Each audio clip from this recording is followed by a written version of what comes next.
Buenos dias. Good morning. This is Coach Mario, owner and head coach of Warriors Pride Boxing Academy with another episode of Inside the Ropes with Coach Mario. How you guys doing? It's good morning here in Miami, guys.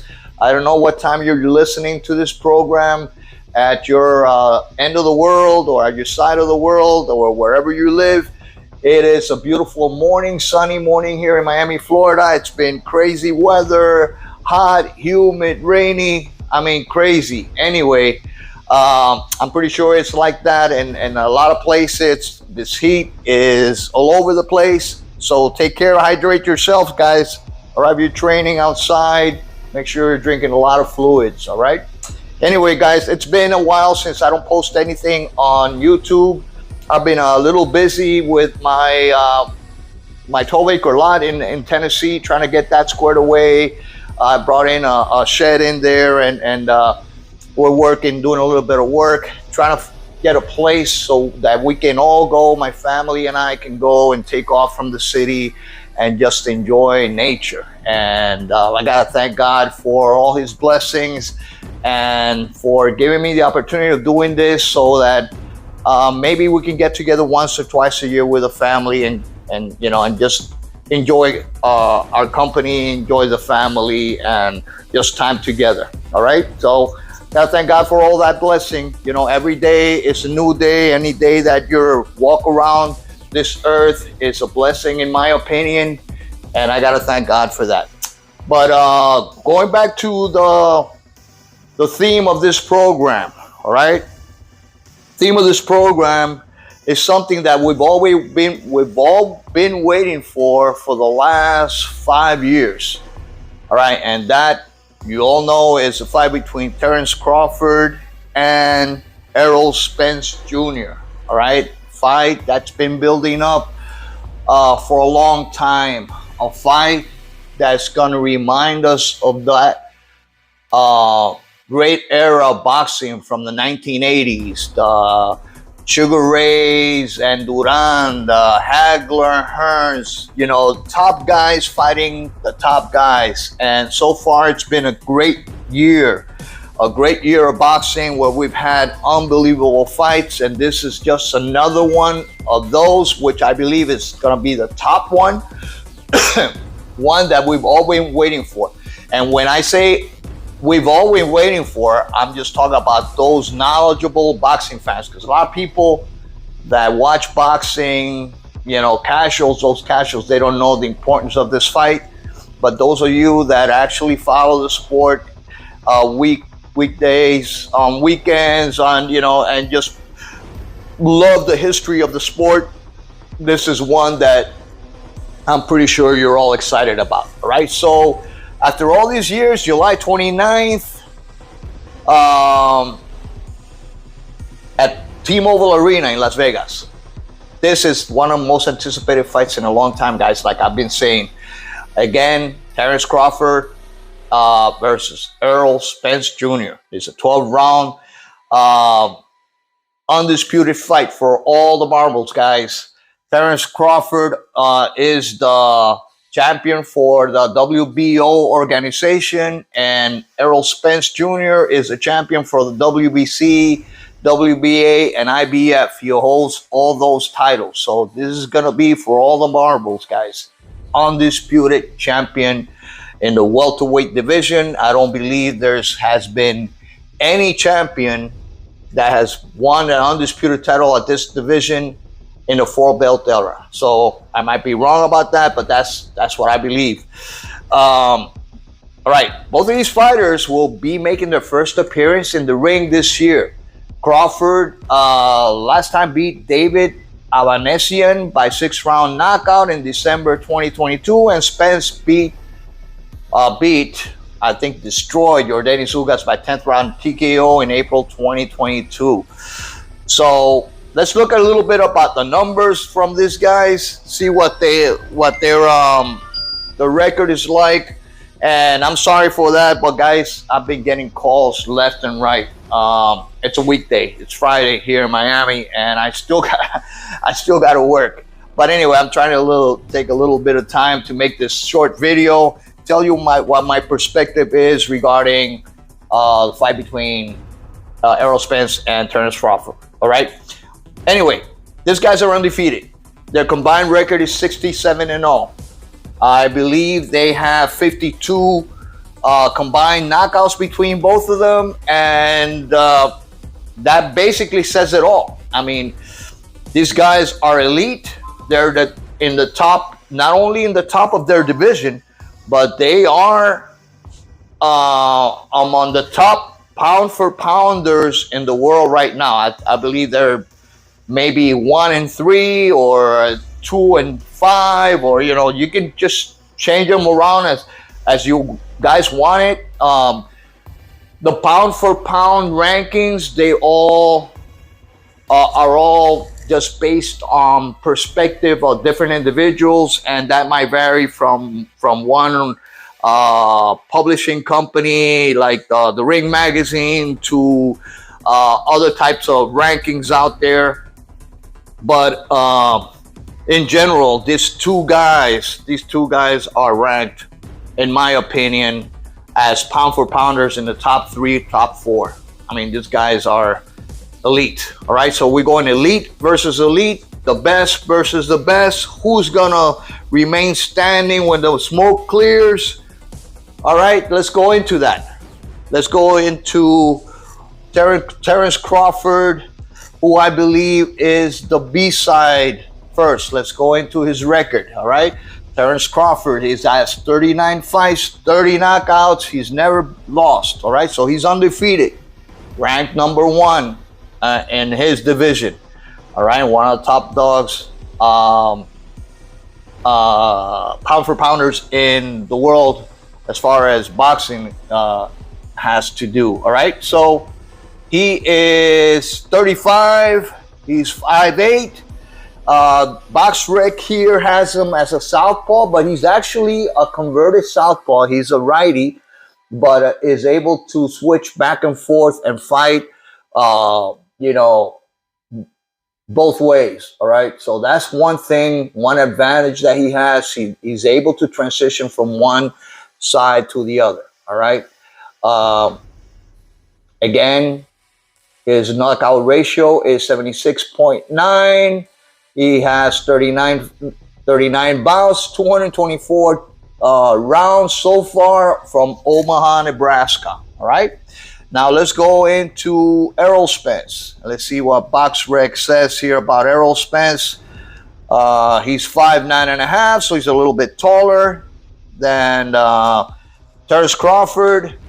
142 rounds of boxing, 28 bouts, 0 losses, 22 knockouts. He's 33 years old. He's the younger of the two.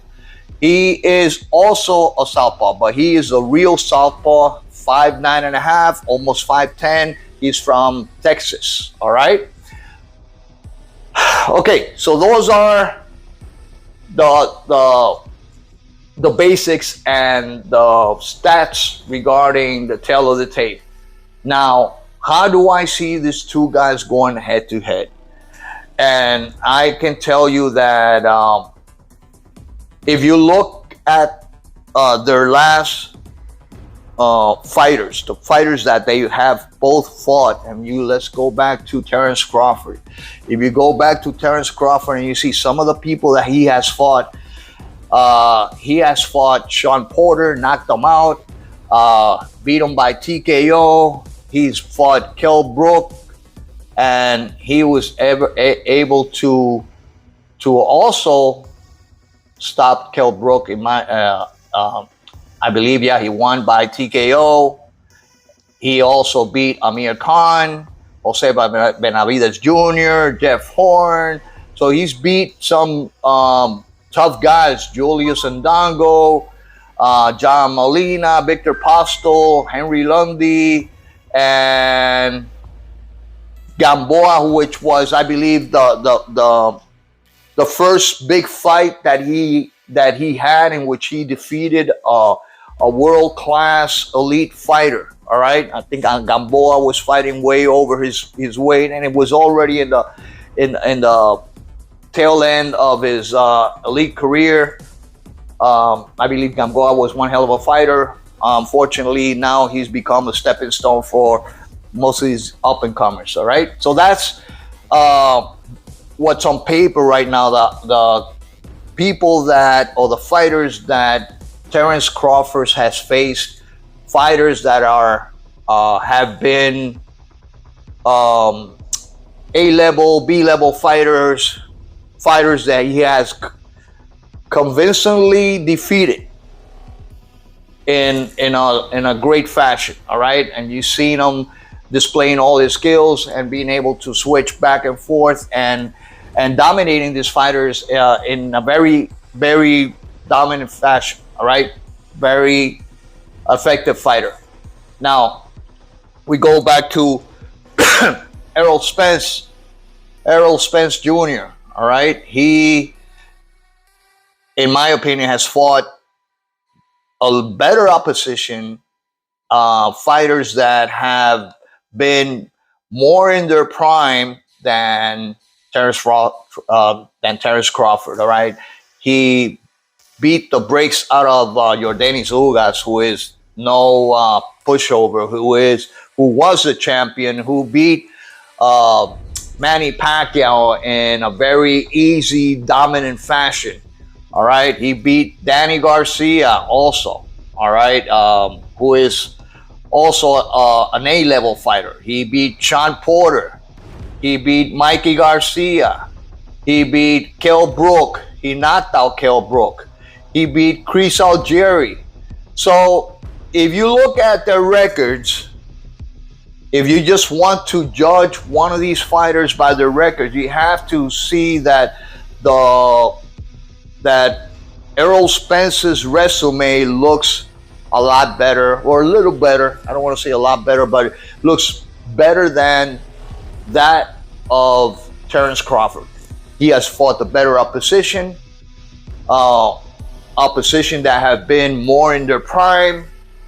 And based on that, if you want to believe, or those odd makers want to choose who the favorite should be, if you just rely on this type of information, the balance, I believe, would go to Spence. But the opposite is what I believe is going on right now. I don't know what the odds are, but I think the odds are in favor of Terence Crawford because of his skills, because of his ability to switch from left to right, from orthodox to unorthodox fighter, the ability to adapt to every style of fight. Terence Crawford is a very gifted individual, and so is Errol Spence. So, what do I think? What do I think? Who do I think has the edge? Who do I believe is going to prevail in this 12-round mega fight? All right, a lot of you guys might have your own opinion about who you believe is going to take this one. And I'm pretty sure it's divided, guys. I'm pretty sure that a lot of people don't know. And if you ask some of these experts, they're going to tell you they're actually don't know who is going to win. It's a 50-50 fight. And the great thing about this, fights like this, which remind me, going back to the glory days of boxing back in the 80s and 70s, is that I remember when I was watching some of these fights or waiting for some of these great fights, like Sugar Ray, Hearns, Duran, Sugar Ray, and so forth. I also felt the same way. I did not know who was going to be able to take the fight, since the guys back in those days, they fought each other so much and they were so evenly matched that it was usually split between everybody. And back then boxing was a lot bigger than it is now. It was the number one sport. People watch boxing all the time. You could go and watch it closed circuit and pay for it, or actually watch it at home. And it was nothing like it is today, guys. Back then, the sport of boxing reign supreme, it was because these top elite fighters were fighting each other. I mean, and that was something that all the fans wanted to see. It's not like nowadays where the champions, the so-called champions, pick who they're gonna fight. They pick weak opponents in order to continue making money and continue creating their own legacy. All right, and you know who I'm talking about. I don't want to go into that again, but their actions speak louder than words. All right, and that's what I believe. If you are a true champion, you're a legacy fighter, your actions should do speaking for you. And both of these guys that are going to be fighting July 29th, their actions, their commitment to this fight is speaking louder than words. It's showing everybody else, hey, listen, we want to show everybody who's the best. We want to tell everybody that we are not afraid of each other, that we are up to the challenge, that we're up to the challenge and we're ready to face each other and, let the chips fall where they may. And that is how true champions think. I mean, that is the way true champions think. And that's the way I was raised back in the day, and that's what I admired in boxers. These guys that had no fear. These guys that wanted to take the challenge. Okay, if that guy's better, they say he's better, I want to take him on. And there was no ifs or buts about it. Nowadays, it's all corrupt. It's all about money. But going back to who I believe has the edge, I believe, and this is my opinion, guys, that Errol Spence Jr. has the edge. And I'll tell you why. He's bigger. He looks stronger. I believe he punches harder. He can take a punch. He breaks people down. And he has all the tools necessary to beat somebody like Terence Crawford. One more thing. He's southpaw, just like Crawford is. So what is Crawford going to do? Is he going to remain southpaw or is he going to go back to orthodox? That might be something that might throw Errol Spence out a little bit.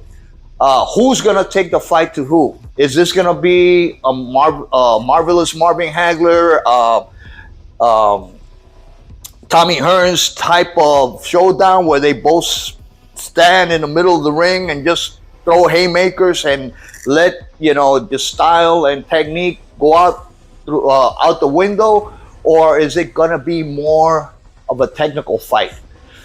And that, I don't know, guys. I mean, nobody knows what's going to happen. But one thing is for certain. Once the punches start going, these two guys are going to go all out. All right? And that is what I believe. Because they're trying to show who is the best fighter. And I hope I am right. I hope I am right. This does not turn into some kind of, boxing type of exhibition in which they both don't want to take any chances and wanted to go to 12 rounds and win on technique. I don't think that's this kind of a fight. So that's the reason. That's the reason why I'm giving the edge to Errol Spence, because to me, he looks like the stronger fighter. To me, he has beaten the better opposition. To me, he's the natural welterweight. What's going to happen the day of the fight? How much is Errol Spence going to weigh? How much is, I don't know if there's some kind of rehydration clause. I don't believe there is. But Errol Spence is going to go up there almost 170 pounds, guys. Or maybe, close to that. All right? And I don't think Terence Crawford, his frame is more of a thin fighter. It's going to go up in weight as much. So it's going to be, in my opinion, a slow, steady fight on Spence's side, where he's going to be cutting off the ring, bringing the fight to Crawford, not taking a step back. Crawford is going to be more of an elusive fighter, counter puncher, in my opinion, and will be moving a little bit more. During the first rounds, you're going to see the dynamic of the fight. You're going to see how it develops.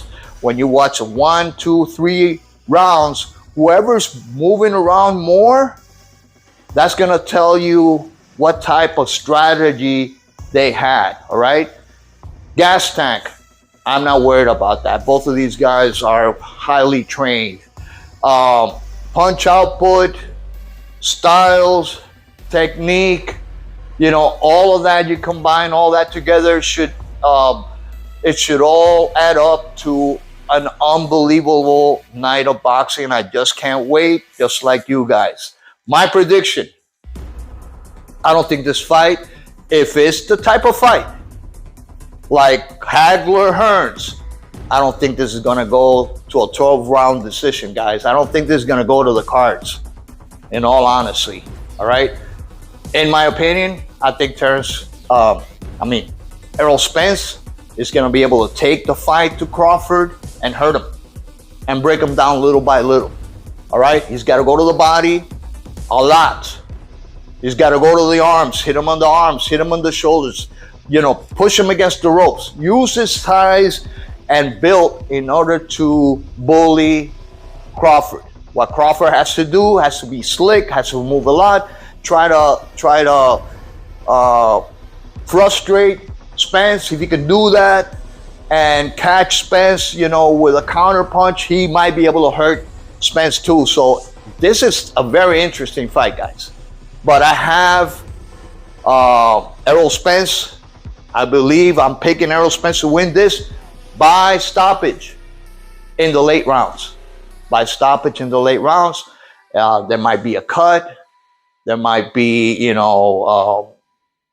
some kind of situation where, you know, the corner might feel that one of the fighters is getting beat up too much and they might call it off.